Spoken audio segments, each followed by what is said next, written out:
ডাকসু জাকসুতে কিন্তু আমি মনে করি যে যতটা না ছাত্রলীগের ছায়া ছাত্র দলের মধ্যে দেখতে পেয়েছে তার থেকেও বেশি ছিল ব্যক্তি ইমেজ। বিএনপিকে চাপে রাখলে যেটা সুবিধা হবে, তারা পুলিশকে কন্ট্রোল করতে পেরেছে জামাত। বিএনপি যতটুকু ভুল করেছে, আমি বড় দল, সবখানে গিয়ে সে বড় চেয়ারটায় বসে পড়ছে, সবখানে গিয়ে এই পলিটিক্স আর নাই। জামাতের লোকদের সাথে কথা বলছে যে হোয়াটস রং উইথ ইউ গাইজ।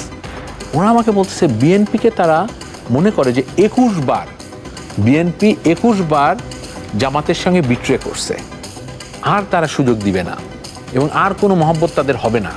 সবাইকে নিয়ে রাজনীতি না করতে পারেন, বাংলাদেশ যে মায়ানমার হবে না, বাংলাদেশ যে মিশর হবে না, এই নিশ্চয়তা কিন্তু নেই।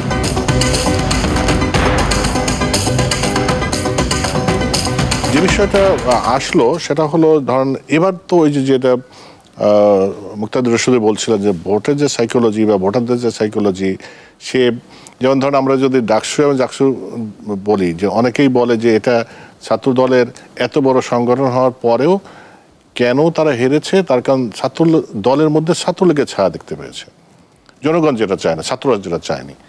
এখন আওয়ামী লীগ চলে গেছে, আওয়ামী লীগের মধ্যে মতো যদি বিএনপির ছায়া দেখতে পায়, মানে বিএনপির মধ্যে আওয়ামী লীগের ছায়া দেখতে পায়, তাহলে তো সমূহ বিপদ বিএনপির সামনে, যেটা তাদের শীর্ষ নেতা বুঝতে পারছে এবং তারা বলছে।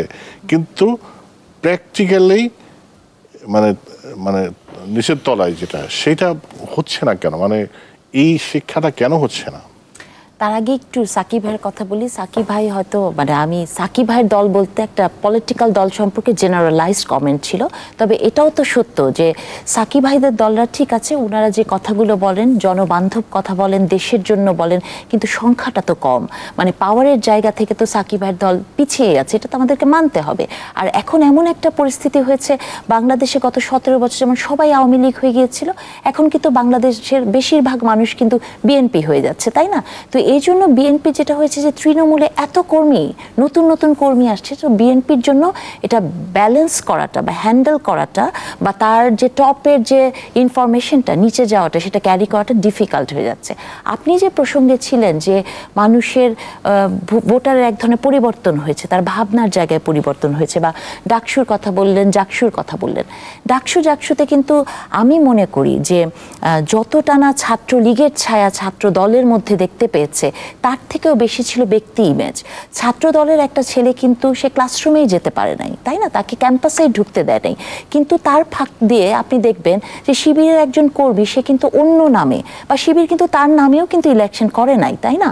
তো সে কিন্তু তার ইমেজ তৈরি করেছে, যেটা করতে ব্যর্থ হয়েছে ছাত্রদল। আমি মনে করি যে এটাও একটা অনেক বড় বিষয় ছিল যে ইমেজটা তৈরি করতে পারে না। আর জাকসু এবং ডাকসু, আমার কাছে এটাও খুব হাস্যকর মনে হয় যে একটা ছাত্র সংসদ নির্বাচনকে ঘিরে বাংলাদেশের রাজনীতি মিডিয়াগুলো যে হাইপ তৈরি করেছে, এটা কি পৃথিবীর অন্য কোনো দেশে আপনি দেখেছেন? এটা কিন্তু হয় না যে একটা ছাত্র সংগঠনের নির্বাচনকে এমন একটা জায়গায় নিয়ে যাওয়া হলো যে মনে হলো যে এটা জাতীয় সংসদ নির্বাচন চলছে, তাই না? এটা তো আসলে আমাদের জাতির মধ্যে আছে না, কোনো কিছুকে একদম তুঙ্গে তুলে ফেলা, তাই না? এটা আমাদের একটা প্র্যাকটিস।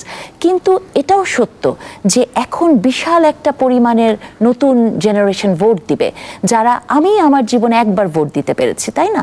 তো আমাদের সবারই ভোট দেওয়ার সময় আপনার যে বিষয়টা প্রয়োজন এখন বোঝার, আমি জানি না যে বড় বড় দলগুলো এটা কি সত্যিই বুঝতে পারছে কিনা, বা বড় বড় দলের হয়তো টপ কেউ এটা বুঝতে পারছে, কিন্তু সেই মেসেজটা আসলে নিচে আসছে না। হ্যাঁ, তো এটার জন্য যেটা প্রয়োজন, আপনার আমূল একটা পরিবর্তন আনতে হবে, আপনার কথা বলায় পরিবর্তন আনতে হবে। তবে সেই ক্ষেত্রে আমি আবার আরেকটা জিনিসও বলতে চাই যে কিছু কিছু নতুন দল দেখবেন, বা তারা এমন একটা ট্রেন্ডে রাজনীতি করার চেষ্টা করেন, ভেরি পপুলিস্ট রাজনীতি করার চেষ্টা করছেন, তাই না?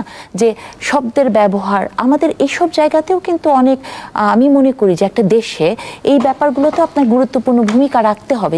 যে কোনো শব্দ দিয়ে কথা বলা যায় না, যে কোনোভাবেই নিজেকে উপস্থাপন করা যায় না, সব কিছুর একটা পরিমিতি বোধ সব জায়গাতেই থাকা উচিত। তবে আমি মনে করি যে রাজনৈতিক দলগুলোর অবশ্যই নির্বাচনকে সামনে রেখে তার স্ট্র্যাটেজি কী হবে সেটা ঠিক করার দায়িত্ব এখনই।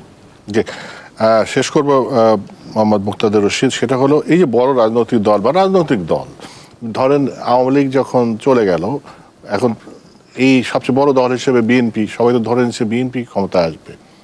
এরকম বিএনপিও বোধহয় অনেক সময় অনেকে বিএনপি স্যার কে আছে তাদের ভোট বেশি, এরপর জামাত আছে বা যদি জোট করে তারা তা থাকবে, কিন্তু এই সমীকরণ কি কোনো কারণে চেঞ্জ হতে শুরু করেছে? এই সমীকরণটা চেঞ্জ হতে শুরু করেছে এটা আমি মনে করি না। যেমন ধরেন একটা সিম্পল যে জাকসুতে যে ইলেকশনগুলো হয়েছে এগুলো কি পিআর পদ্ধতিতে হয়েছে? হয়নি তো, এটা একদম জেনারেলাইজ ভোট থেকেই হয়েছে। সেইখানে কিন্তু কোনো আপিল আবেদন কোনোটাই ছিল না, সরাসরি ভোট দিয়েছে তাদের ক্যান্ডিডেট। এই কথাটাও কিন্তু তারা কেউ বলেনি, অথচ তারা হঠাৎ করে ইস্যুটা নিয়ে এসেছে এই কারণে যে বিএনপিকে চাপে রাখা যায়। বিএনপিকে চাপে রাখলে যেটা সুবিধা হবে, তারা পুলিশকে কন্ট্রোল করতে পেরেছে জামাত, অনেক ক্ষেত্রে অ্যাডমিনকে তাদের কন্ট্রোলে নিয়ে এসেছে। আর বিএনপির যেটা ভুল হয়েছে, বিএনপি একটা কমপ্লিসেন্সির ভিতরে ভুগছে, সে মনে করছে তার একটা আত্মতুষ্টি, ওফ আমি মনে হয় সব কিছু করে ফেললাম।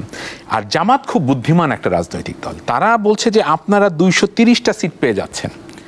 এবি পার্টি বলছে যে বিএনপি তো অনেক বড় দল, 230টা ভোট পেয়ে যাবে। আর বিএনপি চিন্তা করতেছে আসলেই তো আরো খুশি হয়ে যাচ্ছে। এইগুলো হচ্ছে আসলে ফাঁদ।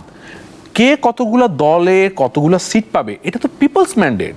জনগণ তাকে কয়টা ভোট দিচ্ছে না দিচ্ছে এটা জনগণকে ছেড়ে দিতে দেন। জনগণ যদি মনে করে যে আমার জন্য জামাত ভালো, জামাত আসবে, আমার জন্য বিএনপি ভালো, বিএনপি আসবে। এই যে দলগুলোর ভিতরে কমপ্লেসেন্সি, এইটা রাজনীতির জন্য যেমন ক্ষতিকর, যেটা সবসময় শেখ হাসিনা ভুগতেন, সে সবাইকে বলতেন যে আমি খাওয়াচ্ছি আমি করাচ্ছি, এরকম একটা কমপ্লেসেন্সির ভিতরে থাকতেন। এবং দেখেছেন যে একদিন, এবং শেখ হাসিনা 5 তারিখ সকালেও জানতেন না যে ওনার অবস্থা কি হচ্ছে, এবং তার ভাইয়ের জন্মদিন অনুষ্ঠান উনি তার আগের দিন রাতে ক্যান্সেল করতে বাধ্য হয়েছেন, কারণ মানুষজন আসতে অসুবিধা হবে। তারপরে মানে 5 তারিখে তার ভাইয়ের জন্মদিন ছিল, তার মানে এটা কেউই জানতো না যে 5 তারিখে, অ্যাটলিস্ট শেখ হাসিনার ক্ষেত্রে, যে সে জানতেন না বা তার আশেপাশের লোক জানতেন না যে উনি চলে যাচ্ছেন। তো আমার কাছে মনে হয় এই কমপ্লিসেন্সি রাজনীতিবিদদের থাকা উচিত না। বিএনপির এটা থেকেছে, এবং বিএনপি যতটুকু ভুল করেছে, আমি বড় দল, সবখানে গিয়ে সে বড় চেয়ারটায় বসে পড়ছে, সবখানে গিয়ে, এই পলিটিক্স আর নাই।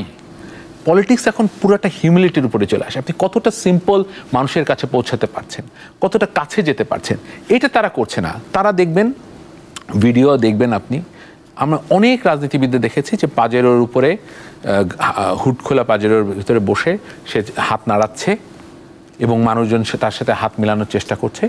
তারা ভাবছে যে এই মানুষগুলো আমাকে ভোট দিবে। ভাই, দিবে না। মানুষের কাছে না গেলে মানুষের ভোট তারা বুঝতে পেরেছে। শেখ হাসিনা জানতো যে এই ভোটগুলো সে পাবে না, এই ভোট তার না, এত কিছু করছে, তারপরে এই ভোটগুলো দিবে না। এই কারণে সবসময় তার মাথার ভিতরে হাউন্ড করতো, এই জন্য সে ভোট দিত না। এইবারও মানুষের মাথায় যেহেতু যে সে সচেতনভাবে ভোট দিতে প্রস্তুত হচ্ছে, নিজেকে তৈরি করছে এই দীর্ঘ সময়, 1 বছরের বেশি সময় ধরে, 1.5 বছর সময় ধরে, সে কিন্তু তার ভোটগুলো অনেক সচেতনভাবে দিবে। বিএনপির এখনো সময় আছে বোঝার যে এই কমপ্লিসেন্সি বলে তারা সবচেয়ে বড় দল গঠন করবে, সরকার গঠন করবে, এই কথাগুলো it's a part of propaganda. এবং এটা খাওয়াইছে কারা?